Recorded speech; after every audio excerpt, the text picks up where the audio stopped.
Mr Price Kings Park was recently the scene of the invasion of John Smith's Barneys army, who kicked off their challenge to the Sharks by abducting Sharky. All for a good cause though, to launch the John Smith Foundation. Yeah, it's one of those sort of opportunities where we all love our job, and to play something for charity where we don't get anything out of this game, but we just want to play with our friends and it's a showcase for, like I said, charities and for rugby in general, with the ticket prices instead of being quite high like they are in England. This is an opportunity for people who have never come to a rugby game to come support it, and it's brilliant for all the charity because all the money is going to charity. The legendary coach Ian McIntosh was drafted in to marshal the troops. Well, it's fantastic. I just wish we had time together because there's a lot of talent in this team, and obviously we've had just the one practice really, and there's a few points we want to get out, but I think they are talented enough to sort it out. The international group of players was relishing the opportunity to play alongside each other. Yeah, I must say it's awesome to have all these guys. There's quite a few guys that I played against at under 21 levels and played with SA under 21s. They went overseas for years, and now they're back here and playing with John. So yeah, it's fantastic. Some of the New Zealanders, English boys. So yeah, it's good. John had support from some of his longtime friends who started playing with him in the early years. Well, I know he's put a lot of planning into it, and it's obviously an idea that started off, and it's gathered a lot of momentum, and it's, I think, turned into even bigger than even he would have expected. But when he asked me, and it was months and months ago, obviously the idea was always to come. It would have been nice. A lot of planning and a lot of things had to fall into place before it came to fruition. But yeah, I was always going to do it, provided that I was not injured.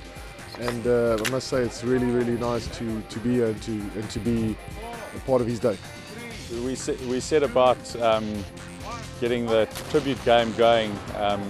Terry Rosenberg and I just, in passing really, it was just an idea, and the momentum just seemed to get going, and before you know it, we're setting up a foundation, and obviously John's been a very high-profile person for a long time now, and a really good guy, and he's supported these beneficiaries already in his own capacity, and this was just an opportunity to basically take the good that he was doing and and just take it that extra step. I mean, the support has been unbelievable. I think John never had any idea of how the corporates, the public and everyone would buy into this whole concept and really get into his foundation and behind his foundation. So it's been, I think, for him a very humbling experience so far. Smitty will always go down in my books as one of the greatest captains I've ever played under.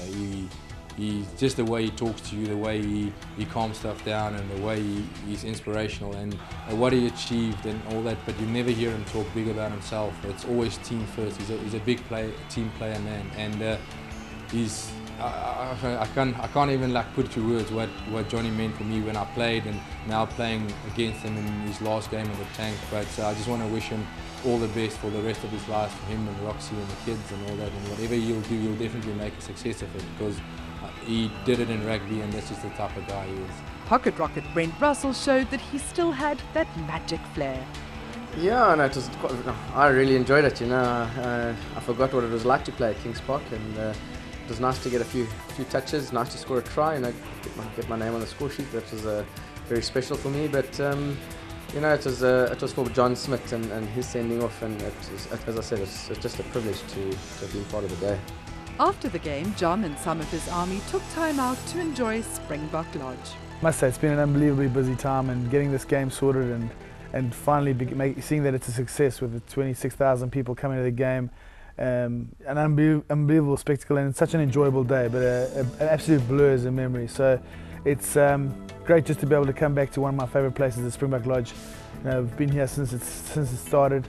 Been coming here with my friends and my family. My kids love it, and it's no better way to relax and calm down just before the final event, which will be the gala dinner on a Tuesday night. He still has rugby commitments in England. Yeah, I've got another year with Saracens, and I'm really looking forward to it. But it's just incredible to be able to have a little piece of Africa again, be out in the bush. There's just something different about it. I think it runs in our veins as South Africans, where we've just got to be able to get out into the open, see animals, and I suppose just recharge. all over again. But it's been a great experience, and now we look forward to getting back to the Mud Island and having another good year. Yeah, I have thought long and hard about the pieces that I wanted to put together for the auction, and it's taken some time, but there are going to be many pieces that will be one-offs that certainly won't be able to be repeated again, and I wanted it to be special so we could create as much excitement and vibe about this auction as possible to hopefully raise as much funds as possible. From Springbok Lodge, it was off to the Sandton Convention Centre for the gala dinner. After Friday night, getting all the stiffness out, after giving 130% on the field, we had to give 140% off the field on that Friday night. But being at the Springbok Lodge was great fun, watching the wildlife and just relaxing and just spending some time with John and his family and with a couple of rugby mates. What a fantastic time to have. With some memorable and special items up for auction, the evening was also an opportunity for John to raise funds for his charitable foundation. He doesn't need to do this. It's not something that one has to do, but this is the kind of guy that he is. He's the guy that gives back to the community and people that didn't have what he had. So again, it's a fantastic cause, and I'm very happy to be here, and if somehow we can add value to his cause, fantastic. AJ also enjoyed the game held on the Friday before. Great game, a great bunch of guys together, and I watched it on TV, and I could see after the game, you know, it meant so much for him to again do it at the Sharks. ABSA's Louis van Zerner presented John with a special memento of his 2007 World Cup win, as more of his army paid further tribute to him.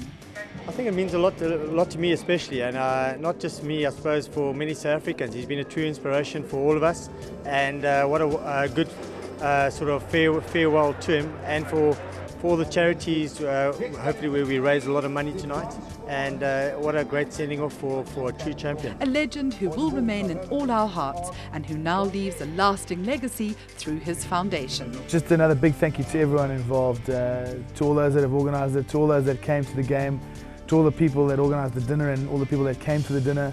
I think it's been an amazing way to end off having one last run out of Mr. Price Kings Park and having an opportunity to say thank you to all those people that have made my career possible over the last 15 years. So it's an incredibly humbling experience, and I want to thank everyone for their participation in this foundation going forward. Congratulations on another milestone, John. Sala salutes you.